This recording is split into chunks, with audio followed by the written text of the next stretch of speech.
boa noite. Meu nome é Ana Clara e hoje eu irei apresentar sobre o pré-processamento de dados, que é um dos processos da mineração de uso da web, ou em inglês, Web Usage Mining. Depois da coleta de dados, o próximo passo é fazer o pré-processamento de dados, que consiste em converter o uso e estruturar as informações contidas nas várias fontes de dados disponíveis que são necessárias para a descoberta de padrões. É sem dúvida a tarefa mais difícil no processo da mineração de uso da web, por conta dos dados disponíveis que são incompletos. O pré-processamento dos dados consiste na limpeza de dados, identificação do usuário, identificação da sessão, conclusão do caminho e identificação da transação. E por que esses dados necessitam de limpeza? O primeiro passo para utilizar esses dados coletados é realizar a limpeza de dados. Essas impurezas que são coletadas pelos servidores e servidores proxy, elas podem ser dados incompletos, ou seja, não são dados aplicáveis ou que contribuem para algo. Também podem ter problemas envolvendo hardware ou software.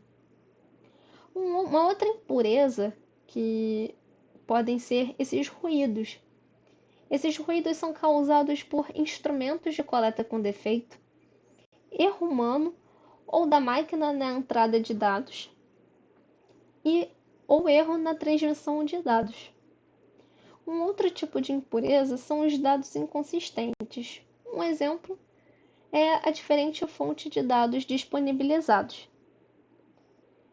A eliminação dos itens considerados irrelevantes pode ser realizada verificando o sufixo do nome da URL.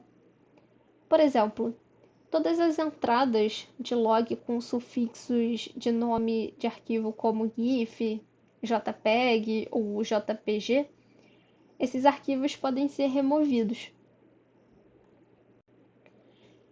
Depois da limpeza de dados, o próximo passo é identificar o usuário.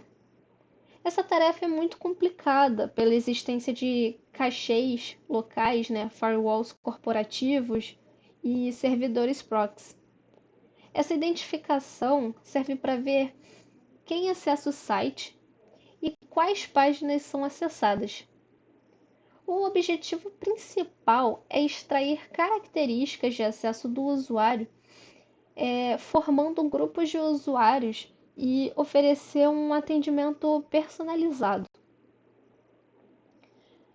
Os métodos mais comuns para identificar esses usuários são o IP exclusivo, cookies e análise do arquivo de log de acesso. Só que esses métodos possuem alguns tipos de problema. Por exemplo, o IP exclusivo para os servidores proxy, eles são imprecisos e também pode ocorrer de usuários diferentes utilizarem a mesma máquina. Os cookies, eles não possuem tanta precisão, porque os usuários podem decidir apagá-los ou deletá-los, ou apagá-los ou desativá-los. A análise do arquivo de log de acesso, caso haja mais de um acesso à mesma página utilizando o mesmo IP, é assumido que há um novo usuário. Geralmente, esse tipo de mineração engloba longos períodos de tempo. Então, por consequência, os usuários podem acessar o site mais de uma vez.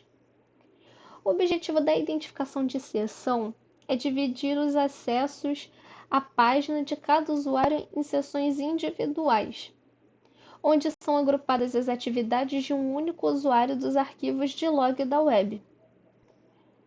A identificação da sessão é para que os registros de acesso sejam divididos em várias sequências de acesso, onde as páginas são solicitadas ao mesmo tempo. Uma das dificuldades é saber quando o usuário saiu do site. Então, um método, né, simples para que a identificação de sessão aconteça é através de um limite de tempo, onde, se esse tempo exceder um certo limite, a gente assume que o usuário está iniciando uma nova sessão. Geralmente, o tempo limite é de 30 minutos. Um outro problema na identificação confiável de sessão do usuário é determinar se há acessos importantes que não são registrados no log de acesso. Esse problema ele é conhecido como conclusão de caminhos ou caminhos completos. Na fase de pré-processamento, após identificar as sessões, enquanto tentamos completar o caminho, nós construímos o nome da página, lendo o ID da página e o nome da página dos arquivos XML. E durante essa conclusão de caminhos, nós adicionamos páginas ausentes na seção. Há muitas razões para que tenha caminhos incompletos, né? Por exemplo, são cachês locais, servidores proxy, ou até mesmo clicando no botão de voltar. Um exemplo: se um usuário voltar para uma página X durante a mesma sessão, o segundo acesso a X provavelmente resultará na visualização da versão baixada anteriormente de X, que foi armazenada em cachê no lado do cliente. Então, nenhuma solicitação é feita ao servidor. Isso faz com que a segunda referência a X não seja registrada nos logs do servidor. Então, no final, completar o caminho ele é algo muito complexo. Então, acaba se tornando um desafio. A próxima etapa é a identificação da transação.